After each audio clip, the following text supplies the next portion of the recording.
saya kan tadi lihat di sana itu banyak ada pohon sirih, Ya, terus kemudian saya masuk ke ruangan pengobatan tadi, ke ruangan racikan tadi. Ya. Tadi terlihat ada sirih yang belum kering, yang akan dikeringkan dan sudah ada dikeringkan. Betul. Itu sudah berapa lama sih Pak Kiai Ya. memiliki keahlian dalam meracik obat-obatan herbal, terutama daun sirih ini Pak Kiai?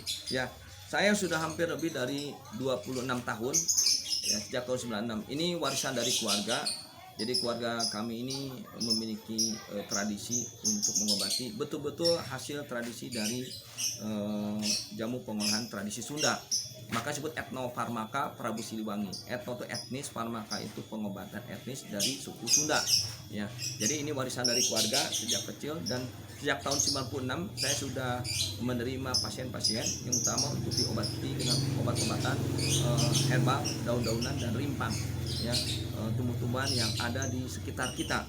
Nah, alhamdulillah mungkin sudah ribuan ya pasien, karena hampir dari 25 tahun lebih ya, tahun 96 ini kita membuka pengobatan ini, dan insya Allah sudah banyak testimoni dari pasien-pasien yang oleh Allah disembuhkan.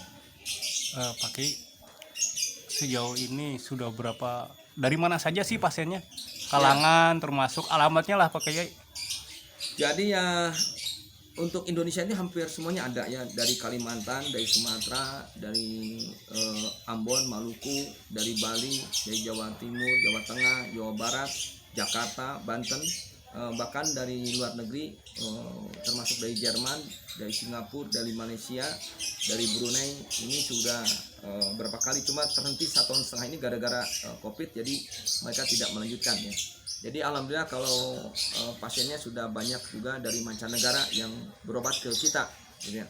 Kalau dari tentu yang terbanyak dari daerah wilayah Kabupaten Sukabumi dan Kota Sukabumi yang terbanyak. Di hampir semua kecamatan di Kota Kabupaten Sukabumi sudah banyak yang meminta bantuan untuk meminta pengobatan dengan herbal ini. Pak Kiai katanya punya produk untuk penanganan COVID. Ya, jadi sebetulnya produk penanganan COVID itu adalah untuk membantu pasien yang isolasi mandiri. Ketika isolasi mandiri kan mereka butuh peningkatan daya tahan tubuh, butuh kepercayaan diri. Mereka kadang-kadang bingung, saya harus bagaimana? Ketika mereka dikatakan OTG, ya, orang tanpa gejala, terus 7 hari. Terus ketika 7 hari mereka tuh bingung, saya ngapain dan saya harus cara apa untuk penanganannya. Nah, kita bantu ya untuk jenis-jenis tentu yang tidak memiliki efek yang berat, seperti kalau sesak napas yang sudah berlebihan tidak bisa kita tangani. Jadi ini biasanya untuk yang dikatakan sudah positif tetapi masih dalam kondisi sehat, dan orang-orang yang isolasi mandiri. Ya, isolasi mandiri itu tidak ke rumah sakit. Nah, mereka butuh bantuan dan butuh konsultasi, butuh solusi, bukan hanya diberi bantuan makanan saja. Nah, makanya kita memberikan 2 ramuan herbal untuk meningkatkan imun. Ya, meningkatkan imun. Jadi bukan mengobati secara klinis membunuh virusnya, bukan. Tapi diharapkan imun tubuh meningkat, maka antibodi meningkat sehingga tubuh sendiri bisa melawan yang namanya virus itu sendiri. Maka pendekatannya ada meningkatkan kepada daya tahan tubuhnya dibantu dengan obat herbal. Ya. Maka obat herbal untuk membantu meningkatkan imun tubuh, antibodi tubuh, dan juga di sisi lain dia ada ketenangan pasien itu, ada ketenangan bahwa ada kepercayaan diri bahwa ada yang membantu dari sisi obat-obatan, walaupun itu obat herbal, tetapi ternyata terbukti juga cukup ampuh. Sudah tidak terhitung ratusan orang yang rasanya positif menjadi negatif, dan itu buat mereka yang isolasi mandiri ya di rumah. Oke, untuk ramuannya tersendiri nih, apa sih untuk meningkatkan imun tersebut Pak Ya, Kiai? baik, saya kasih jelas untuk ramuan meningkatkan imun tubuhnya. Ya, kalau untuk di jamu herbal itu ada 2 jenis.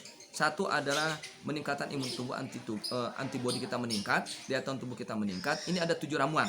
1 sirih, mahkota dewa, kunyit kuning, kunyit putih, kemudian daun alpukat, daun kembang sebatu, dan daun jambu batu. 7 ramuan ini.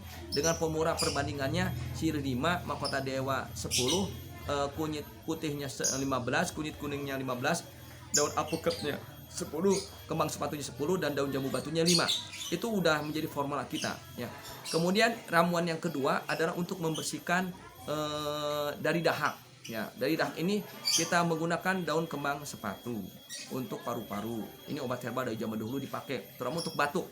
Yang batuk, yang kemudian flu, yang kemudian agak sesak. Dalam artian masih sesak itu masih sesak bisa sendiri ditahan, bukan sesak yang kerepot itu harus ke rumah sakit yang begitu ya.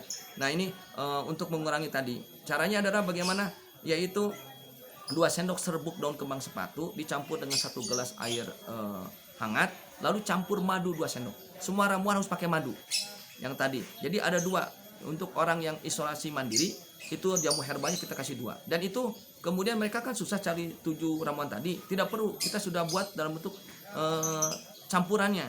Ya, campurannya kita buat sendiri untuk peningkatan imun tubuh tadi.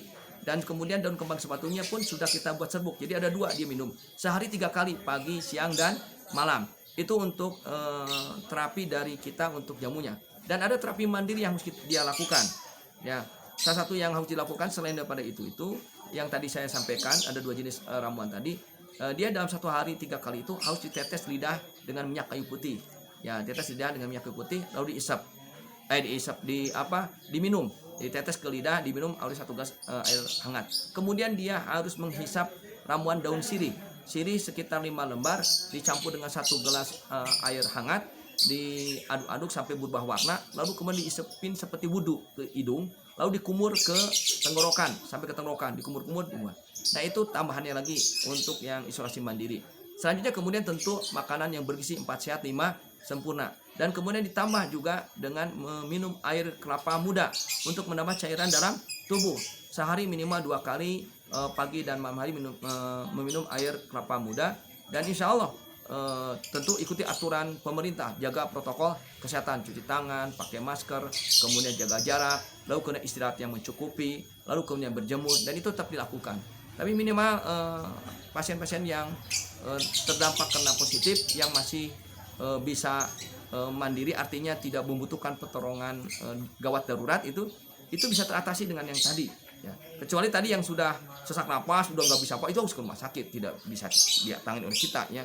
Nah ini karena dampak yang OTG dan dampak yang terkena virus corona hanya batuk-batuk dan flu saja ini sangat banyak, maka mereka membutuhkan solusi tambahan di mana bisa diobati dengan hal-hal yang mudah yang ada. Terima kasih sudah nonton. Jangan lupa like, subscribe, dan share ya.